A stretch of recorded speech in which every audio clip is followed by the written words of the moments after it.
Good to be on the program, Patricia. Does the treatment of the ABC and the AFR China correspondents suggest Australia and China and the relationship between the two nations has entered a new, more dangerous phase now?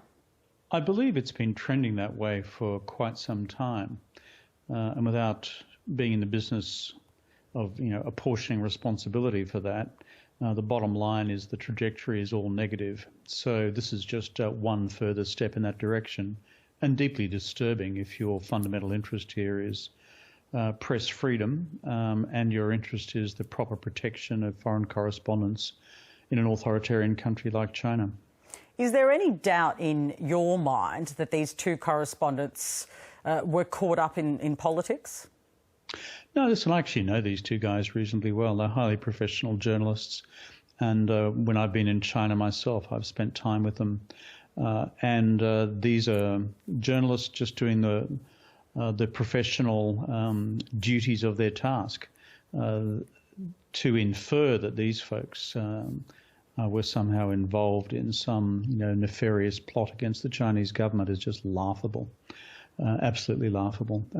If that was the case, then you would have every foreign correspondent in Beijing up on the witness stand at the moment. It's just nonsensical.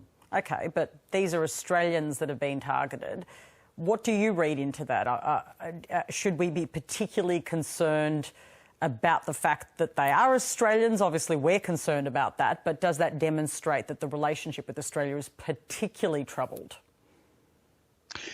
Look, at the end of the day, at this stage, we don't know what has actually driven this particular, roundup of these two Australian journalists. We know that it's directly related to the Chung Lei case, and we don't know what underpins that. And she's an Australian citizen, and she needs to have her rights properly protected by the Australian government. And I'm confident that DFAT is doing everything it can on that score. But in the broader bilateral relationship, I think you're right. When Beijing looks at the world at the moment, it sees its number one problem as being the United States and the collapse in the US-China relationship, which is now in its worst state in 50 years. And secondly, in terms of its most adverse relationships abroad, it would then place Australia. And I simply base that on what I read in each day's official commentary in the Chinese media. So is this retaliation? Is that how we should see this? As I said, we don't know the full details here, other than that the Chinese themselves have confirmed that it's related to the Chung Lei case. But what underpins that in terms of her Australian citizenship, in terms of any other matters that she was engaged in, we don't know. But certainly the overall frame of the Australia-China relationship is a factor here. Including the accusations contained in today's Global Times, alleging that Australian intelligence officials engaged with Chinese correspondents in their homes here in Australia on the 26th of June. Bill Birtles says he was questioned about the case of this detained Chinese-Australian broadcaster you've mentioned, Chung Lei. Do you see these incidents as related? I mean, what does that demonstrate? And how concerned are you about Ms Chung Lei? Well, she's an Australian citizen, and I've met her as well. In fact, at a conference I was attending in Beijing from memory last November. As with any Australian, and whoever they work for, and despite the fact that she worked for China's international media arm, CGTN, we've got a responsibility to do everything we can for her well-being as well.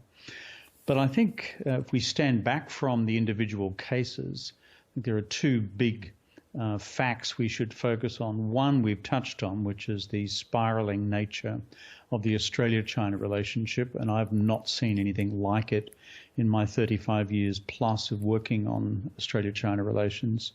But the second one is the changing nature of Chinese domestic politics. As China increasingly cracks down on all forms of dissent, both real and imagined. And as a result, what we've seen in Chinese domestic politics is the assertion of greater and greater powers by China's police, security and intelligence apparatus. And the traditional constraints exercised, for example, by the Chinese Foreign Ministry not just on this case but on others, are being pushed to one side. Chinese authorities have confirmed that Ms. Chung is suspected of endangering national security. What does that suggest about how she'll be dealt with? Well, the Chinese domestic national security law, quite apart from the one which we focused on recently, which has been legislated for Hong Kong, the Chinese domestic law is draconian, and the terms used in it are wide-reaching and provide, maximum leverage for the prosecutors to go after an individual. Regrettably, the precedence in Chinese judicial practice is that once a formal investigation has been launched, as I understand has been the case in Chung Lei's case, then the prospect of securing a good outcome are radically reduced. I've seen this in so many cases over the years. That should not prevent the Australian government from doing everything it possibly can, but I am concerned about where this case has already reached, given that she was only arrested in the middle of August. Do you see her case as an example of what's being called hostage diplomacy? I don't believe so, but I obviously am constrained by what we don't know.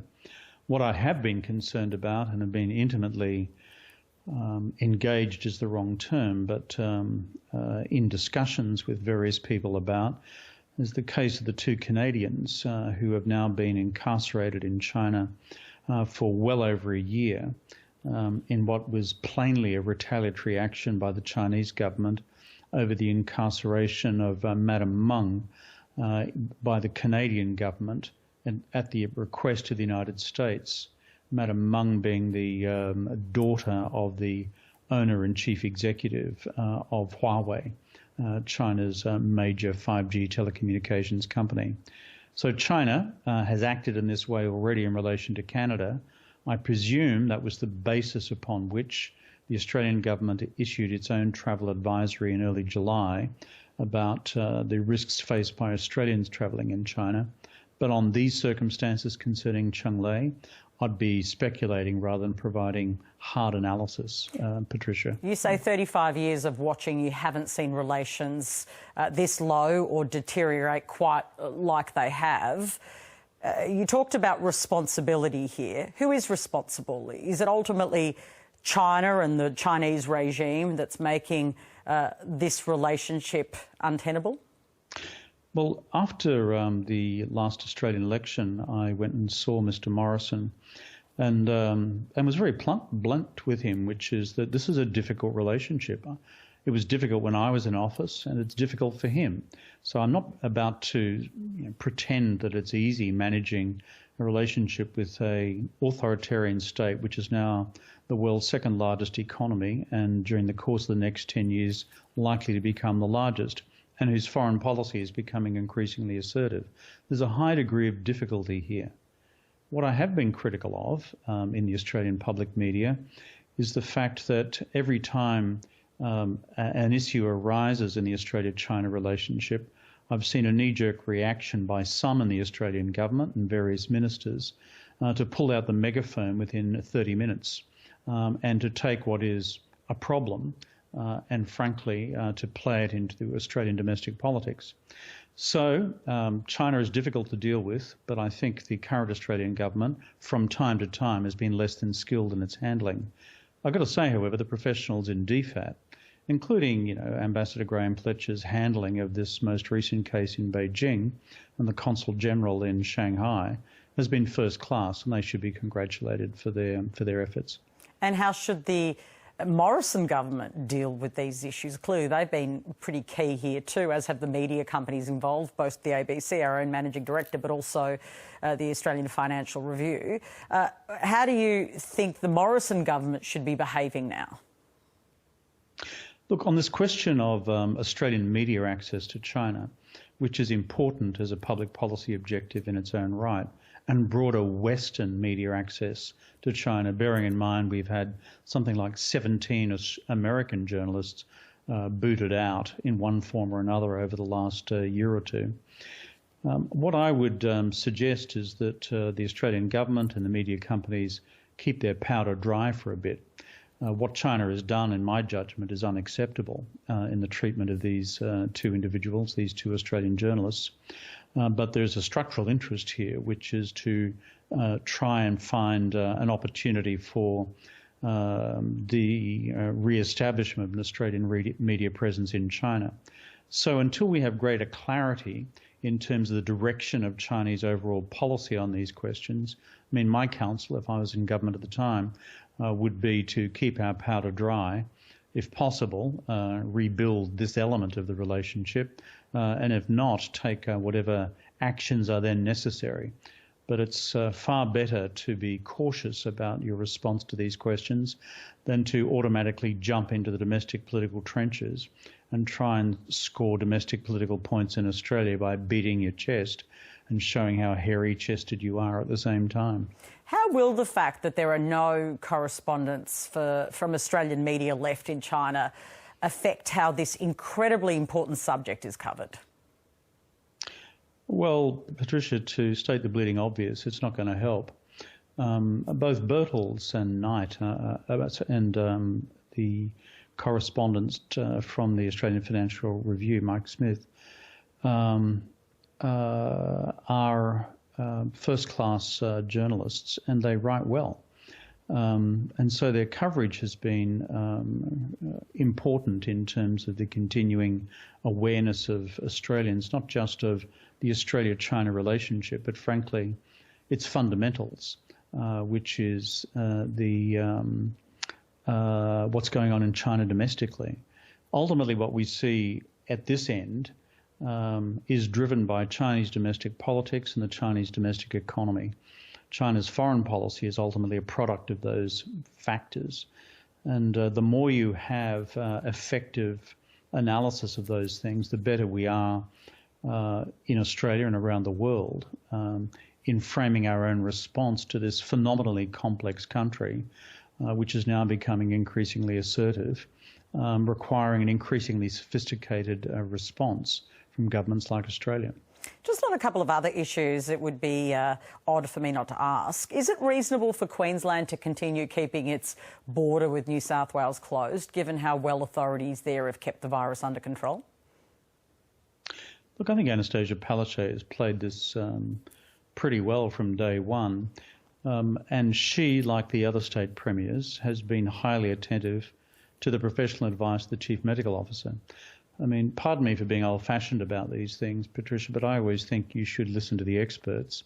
We do believe, at least on our side of politics, in something called objective science.